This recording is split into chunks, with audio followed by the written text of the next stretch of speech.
This is a Touchstone Publishers presentation, your trusted source of leadership knowledge. Cynthia James is a transformation amid emotions integration coach, best-selling author, international speaker. She is also an international coach and Tedx speaker who invites women to reveal their authentic voice. She is a champion for change and awakes others to express their full potential.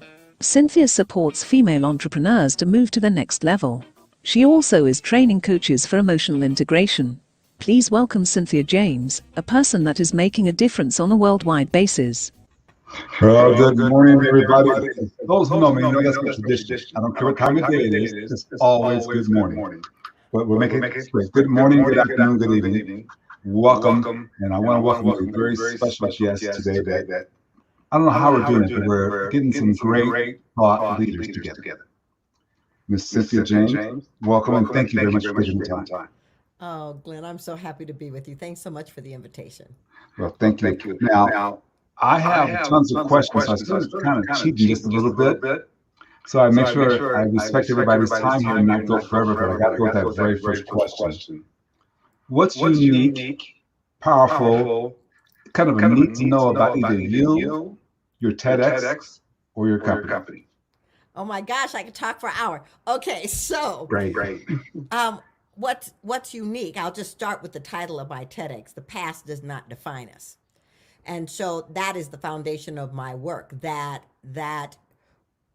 I can, if I can move out of my violent, crazy, abusive childhood and become who I have come today, it is possible for anyone, that there's always a light at the end of the tunnel. And there are skills and there are things you have to do because you have to reprogram your brain and your behaviors. And so that's where the emotional integration was born. That's the work I do in the world, and self-care, really supporting people and understanding that you must learn to love and care for yourself. So for me, I feel like I am a living example, not an exception of possibility. Okay. Now, you do such a great job in TEDx covering your journey. But I want to narrow you down just a little bit and ask you to talk about the journey you had from the time you conceived that you're going to do the TEDx, the time you were on your stage. From the time you said, okay, I want to do it, to the time you're on stage, what was that like? Well, I've been a speaker for many years, but I was really clear that there's a definite technique to being on a TEDx stage.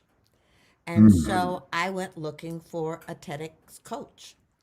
And I found a woman whose name is Stephanie, who was really wonderful. And she really gave me space because I'm a creative and I'm an artist and I'm very comfortable on a stage.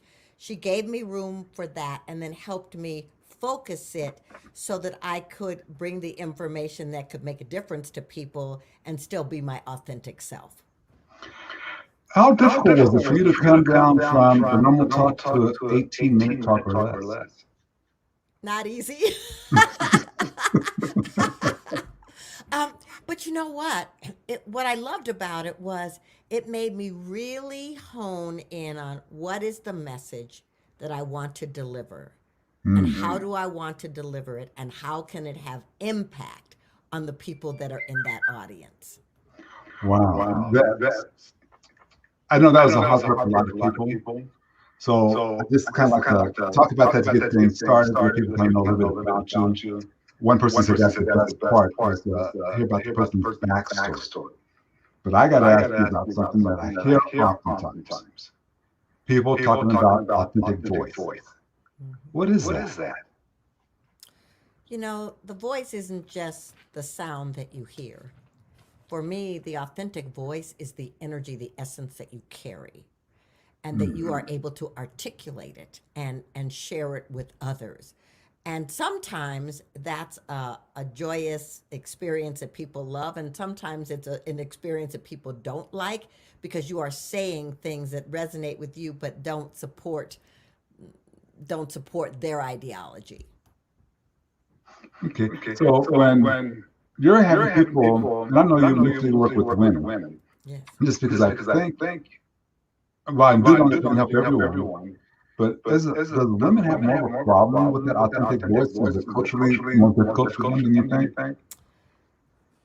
in a way. So I wrote a book called I Choose Me, The Art of Being a Phenomenally Successful Woman at Home and at Work. And when I was doing the research for the book, women were still property into the early 1900s. Right. We were told that our job was to have babies, take care of the house, forget your brilliance, forget your wanting to be out in the world. And so when women started to become activists and, for voters' rights and all kinds of different things, it created quite a furor. And so women still are carrying that energetic. Women, even who are in the C-suites, have to find ways to navigate how they can bring their voice, their ideology, and not be considered, aggressive and over the top, and still get their point across. So I think the feminine is navigating that now, even today. Well, I've noticed that a lot of women in the C-suite still have to deal with the old boy network. Yes. And that seems to shorten their ability to have an authentic voice. Yes. Okay. I want to ask you about this topic here, the kitchen table wisdom. When you first said that, it made me kind of sit up and say, wait a minute. Tell us about what kitchen table wisdom is. So when I was a kid, my grandmother would, everything happened in the kitchen, right? And we would sit at the table and she would give us her wisdom. But her wisdom was based in the trauma, 5 generations of trauma for women in our family, that we were Black in America, that we weren't safe, you had to keep your head down, all that kind of stuff. So that became what we all kind of took in and began to operate from, not understanding that was having deep impact on what we were transmitting into the world and what we were calling into the world. So I made it my business as I was healing to create a different kind of kitchen table wisdom for my children, to talk about possibility, to talk about their brilliance, to talk about that they could create the life that they desired just by bringing their most powerful self, but that the bridge between those two things was a lot of inner work, a lot of therapy, and a lot of bringing in tools to heal myself. I kind of had a different flow from kitchen table wisdom until I really kind of sat down from a little bit. It sounded like that your relatives, your ancestors made you stronger because of everything they went through. And if they didn't share that kitchen table wisdom with you, you wouldn't have gotten that. I think that's true.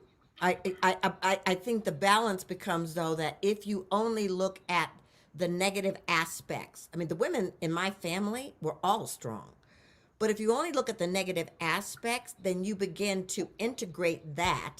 And then that becomes the way in which you operate. It becomes what you look for. It becomes what you attract. And so for me, it's like I am eternally grateful for the women in my lineage. Amazing. And I'm extraordinarily grateful that I understood that if I only focus on those things, then I create neural paths that do not support my health and well-being.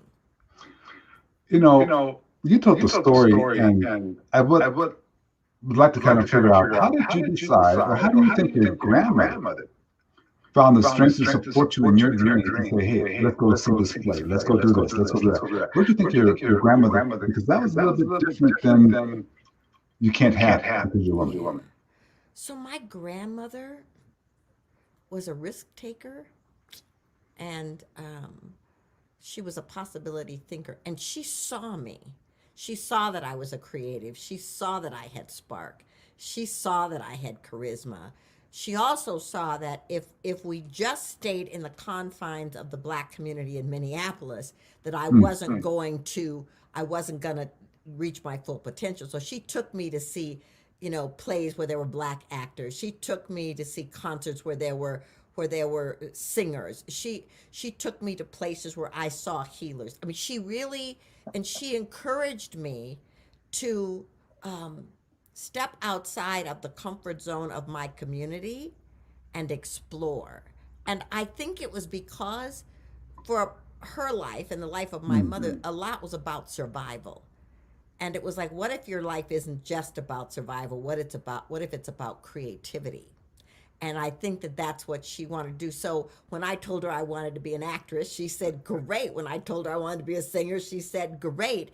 and was my biggest fan when I started achieving those things. Yeah, because she, like you said, she enjoyed the risk of it, stepping out and having her granddaughter step out. I still wonder what do you think her mind went through to say, okay, let's risk this? Because I know generation before me, they still want to protect and say, don't raise your head because you're a person of color. Don't cause any way because you're a person of color. But your grandmother didn't do that. Well, it was a both and. Oh, On one level, she was saying that, Okay. know, but on the other hand, she was encouraging me. It was really interesting when I was about, I don't know, 8 or 9 years old. She took me to this tea house, and there was this woman who read tea leaves, which I'm like, what is that, right? What's going on there? But this woman really was some kind of a seer because she told me about my creative aspects. She told me that I would be a world traveler. She told me those things. And so I think my grandmother was tapped into the esoteric on some level. And so that's why she could do both and keep your head down, don't make any trouble, but, step out. Wow. It's good. You also said this, though. Second guessing yourself. How did you get over it? Was it just the idea that once you had some money, you could go to therapy, like you said in your talk? You were able to stop second guessing yourself? Or was there something else that was responsible for that? Well, first of all, I think a part of it was therapy, and I took an awful lot of spiritual classes and went to an awful lot of workshops, and I heard a lot of speakers that were talking about changing your consciousness. But I also think that I had the ability to understand that whenever there was a win, it was a win. Yes. That when you can do that, when you can win, you can get, if the universe is telling you, oh, if you can do it once, you can do it again. And so I think that combination of understanding that and all of the work I was doing in therapy and workshops and things kind of blended together. I was on an interview the other day, and the woman said, have you always been bold and charismatic? And I'm like, no. But I had to learn it, and it taught me that I, being my bigger than life self, was okay. Okay. That makes a lot of sense. I want to just shift a little bit to kind of what you're doing right now with your TED Talk. Well, you were doing this before your TED Talk, but helping women find their authentic voice, helping them become better coaches and trainers and teachers. And I always wondered, once I heard this from you, you're always at choice. Mm-hmm. First thing is, you don't mind kind of explaining what you mean, but explain to us how you help understand that and how it helps your career. So here's the thing. We're making choices in every moment. The point is, are you awake? The point is, are you conscious when you're making the choices? If you're just making choices out of rote or behavior or familial patterns, then you will recreate the same thing. So when I work with my clients or the women in my programs, I invite them to really becoming conscious about what they're thinking, how they're speaking, how they're caring for themselves, and what are they choosing? Who are they inviting in to their lives? What are they saying yes to when everything in them is a no? To really begin to listen to their inner knowing, and to really, I do emotional integration work, which means really getting clear about old patterns that are running that no longer serve you, old wounds that are holding you hostage. That is a challenge. I noticed during your TED Talk, and again, I'll put that up so everybody can see it and they can go to it. But you talked about 3 steps that you got when you were in therapy and building everything that you bring now to the table. So I want to walk through each one of those 3 steps real quick with you. Great. And just discuss them real quick, see if we can figure out the create a healthy neural pathways. How does that help in your creating choices? So here's the thing. What you are experiencing or feeling drops chemicals in your body. If they are negative feelings and thoughts, it creates cortisol or or adrenaline and those things that can pull your energy down. And when your energy is pulled down, it's hard for you to make a conscious choice. It's hard for you to be awake. What you want to do is create a different pathway that's where the bliss hormones are dropping, and you are oxytocin, where you are feeling alive and awake. Because when you're there, you're thinking more clearly and you're making stronger decisions. Okay. So, what would I do? So I'm asking you to coach me for a second. Okay. There's certain things I know that trip me off, that take me down the wrong path. And I don't really discover that till afterwards. How would you coach me to take things in front of a room of people and you start going down the wrong path? How do you catch yourself? How do you create new neurons to make that happen? Well, the first thing I would tell them is become connected to your body. Your body is got out of language, and it's kind of an extraordinary computer. So when you are triggered, when you are upset, there is a part of your body somewhere that's constricted. When you begin to understand what those constrictions are, then you can begin to have a connection and find out what is it they're communicating, because the constriction is really a communication. So I tell all of my clients, let's learn what's going on in the body and learn that language so you can make different choices. That's powerful right there. I always like to try to create writable moments, and that was not there. Connect with your body, because your body's going to tell you what's going on. Yes. As soon as you said that, I thought the last time, if I would have connected right here with my solar plexus, I would have known I was going to go there. Because I felt it there, up in my shoulders. So I could have connected right there. Here's something that's hard to do, though, that you talked about that needs to be taken care of. To examine and revise negative self-talk. Yeah. So here's the thing. Many of us would never talk to other people the way we talk to ourselves. The way we talk to our computers. We would never talk about that we would tell people that they're unworthy, that they're worthless, we wouldn't be doing that. But you have to become aware enough to go, if my body is constricted, if I'm feeling triggered, there is some kind of conversation going on in the background that is connected to negative self-talk. You're not worthy of this. Why should you write a book? What makes you think you can do that? Who do you think you are? Those kinds of things, they just constrict the body more, because really the essence of who we are is powerful, dynamic, expressive, expansive. So you really have to start listening to what you're saying to yourself and wake up enough to go, oh no, and create an antidote. As you're listening to yourself, how often does that go too far? And in your coaching experience, how often does that go too far where you don't really listen to yourself till it's too late? Well, you know what? Here's the thing. We all have missteps. We all create messy lives sometimes, and we're all challenged because of this negative self-talk. But the moment you become aware that you've made a choice that doesn't support you, then you stop and you just start to backtrack. What started that? What was I saying to myself? What was I thinking? What was the behavior that came in? Because then you can choose differently the next time. So it's really just backtracking. I think that's a pretty powerful technique, right? Backtrack and discover, how did that start? Well, why did I feel that way? How did it start? Just walk all the way back to the words. Yes. So just that knowledge, that conscious knowledge of it helps you next time. Yes, and then the more that you do that, the quicker you catch the negative self-talk before it creates some kind of chaos. Love that. So when you're working with your group, and I assume most people you work with, they go out and they work with their coaching, with their clients, they're building their business because you help them get there. I want you to just tell us, how do you apply this? Well, better yet, let's scratch that question.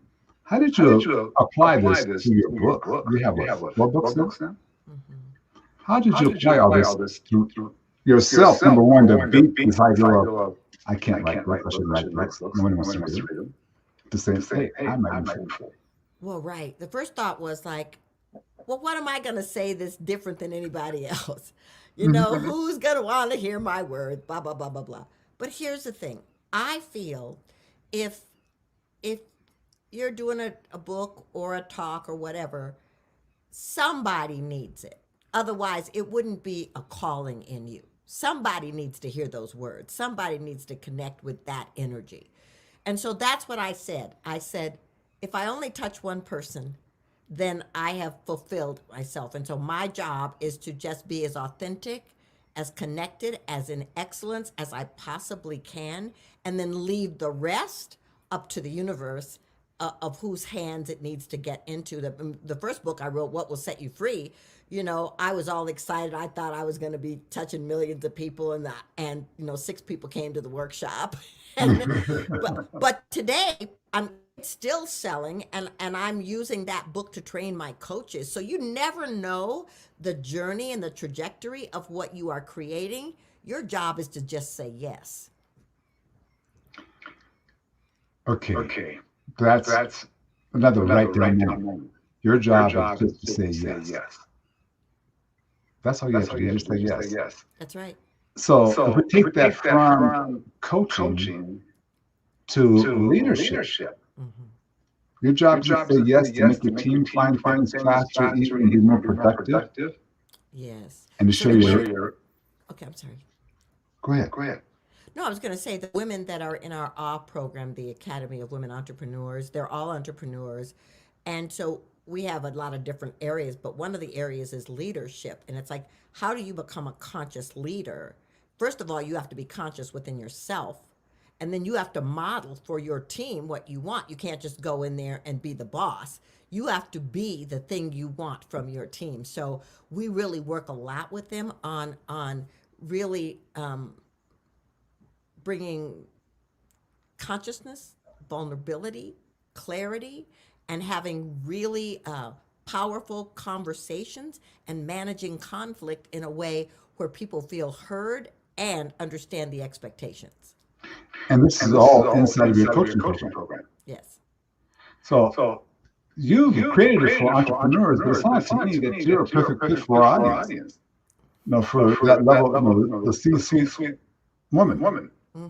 Yeah. Because that's our audience, and that would be a good fit for them. Have you ever thought about constructing something like that for that level? Well, it's really interesting. I do work with leaders in organizations. And lately what's been happening is I work with the leaders, and then they have brought me in to work with the teams after the leader gets anchored in who they are and how they want to operate. And then we bring the team in so that everybody's in synergy. Because that goes to that idea of be who you want to be and be that way for your team. So therefore, if I do it, I'm going to be that way, let my team be that way too. They get to see it. It's a brilliant stroke right there. I gotta give you credit. I want to also talk about this one. Okay, so for me, this is a bit of a personal challenge, or has been. I think I fixed it 6 weeks ago. But make radical self-care a priority. Yeah. How does that work? So, it was a journey for me because I come from 5 generations of women who were abused and traumatized, overweight, left the planet ill, depressed. And at one point, what I did was I identified myself with what I achieved.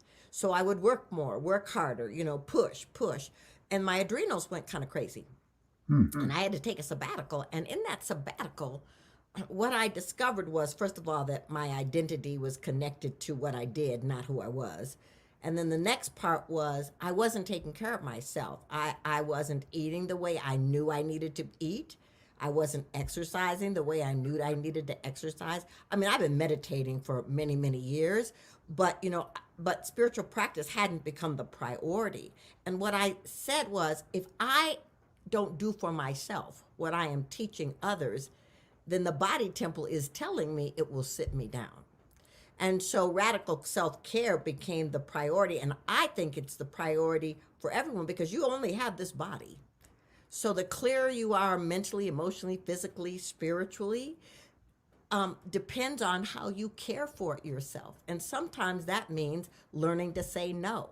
Sometimes that means that you're not the caregiver or the rescuer of everybody else. Sometimes that means, that you will do what is necessary for your health and well-being. My father was an alcoholic, and I noticed in my 20s that I was starting to go down that slippery slope. I don't drink today because I know that is not healthy for me. And so whatever you begin to understand isn't healthy for you, it's okay to say no to it.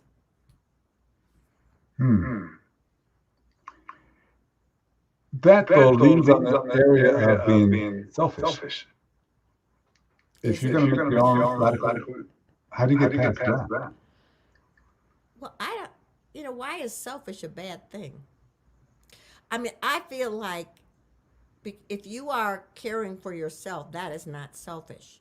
One of the things I put in the I Choose Me book was that women are enculturated that they must take care of everybody else before they take care of themselves, and that then the frequency and everything's okay, and it's backwards. The clearer you are, the healthier you are, the more expansive and more powerful you are, then the more you raise the frequency in your personal life and your professional life. So I don't think that that's selfish. I think that that's really honoring self. Because in a way, you're saying if you're taking care of yourself, you're healthy, you have the energy to help others more. Yes, absolutely. Okay. Let me ask you about your how this it's kind of a new TED Talk. It's not like old one like mine, but how has it changed your life or your business? Well, I don't know that it's changed it, but what it has done is it's put me in contact with people like you. People have found me on YouTube that didn't know I existed, and people have reached out to me to say, thank you so much. I needed to hear this. Yes. Well, and I will say people didn't hear it. Let me ask you though, I know what I took from it. What would you like other people to take from it? That they're here for a purpose. That they're here and their original imprints, and that nothing, no matter what's happened anywhere, anytime, can stop them from the fulfillment of their purpose because it lives within them. That is a radical moment, but it's kind of a hard pill to swallow sometimes, isn't it? Nothing can stop you. Right. Well, yeah, because the appearance is that that's not true. The appearance is that somebody can shut a door, or somebody can mistreat you, or, we're watching it all over the world. But you also know that the people that you have admired, the people that you call change makers, move through obstacles with determination and commitment and power within themselves. So you have some good examples to look at. And surround yourself with so that's good. I want to ask you, because I'm going to come back to your 4 books, but before I come back, those 4 books that you've written, what would you recommend? Well, first of all, I Choose Me for Women. I think it's a really powerful book. And what will set you free is it's 7 steps to move from pain to passion. And those 2 books, I think, really can support people in their own healing journey. Okay. Those books, your books, they're all on Amazon, right? Yes, they are. Okay. And on my website, cynthiajames.net. So now I'm going to ask you to give me just a blatant commercial. I want to know about those 4 books.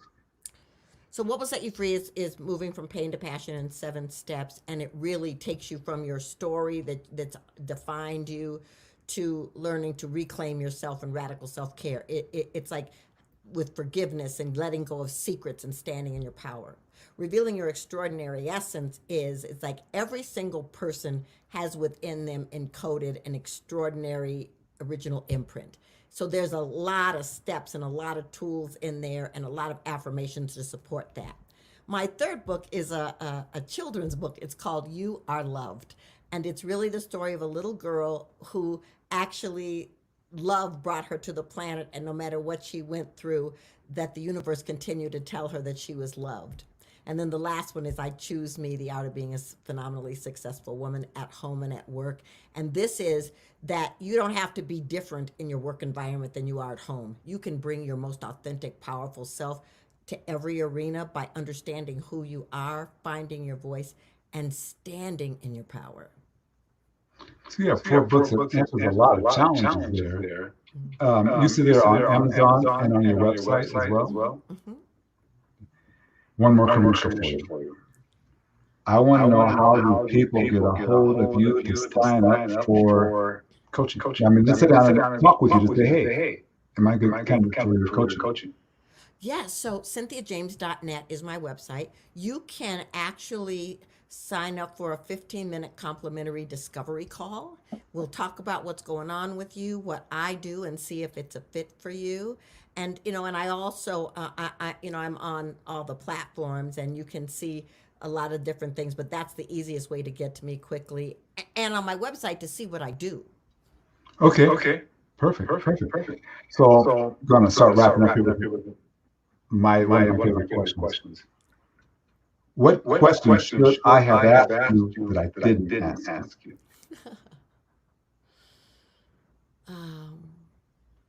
What's the one thing I want people to know that could catapult them into freedom? So what is the one thing? So if you could narrow it down to one thing, what's the one thing that people need to know that will expand, catapult them into a great place? You're here by design. You're here because you are necessary, because you matter. You are here because you are a masterpiece in the making. The universe is conspiring for you. Make no mistake about it. Wow. If we could accept that, and that's what you're there to do, is coaches to get there, to really accept that the universe has a plan. And you just need to say yes to it. Absolutely. I have to thank you for taking the time. I know that there's a lot of things that could be doing to get your business going and everything like that. I will, of course, continue to watch with a lot of enthusiasm, so I hope you do a couple more books. And I'm sure the listeners will get involved and get people engaged in that as well. Thank you so very much. Oh, Glenn, thank you. Thank you for what you're doing. Thank you for inviting people and allowing them to connect with your audience. Thank you for connecting with us here at Touchstone Publishers. Please join our group Essential Leadership Skills and share your leadership knowledge with us all.